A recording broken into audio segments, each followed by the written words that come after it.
CM Chandrababu Naidu సమక్షంలో హడ్కో CRDA మధ్య ఒప్పందం జరిగింది. ఉండవల్లి నివాసంలో జరిగిన ఈ కార్యక్రమంలో మంత్రి నారాయణ, హడ్కో సీఎండీ సంజయ్ కుల్శ్రేష్ఠ, మున్సిపల్ శాఖ అధికారులు పాల్గొన్నారు.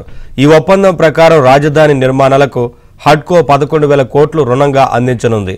జనవరి 22న ముంబైలో జరిగిన హడ్కో బోర్డు సమావేశంలో నిధుల మంజూరుకు అంగీకారం తెలిపిన ఏపీ ప్రభుత్వం ఇవాళ సిఆర్డీఏతో ఒప్పందం చేసుకుంది.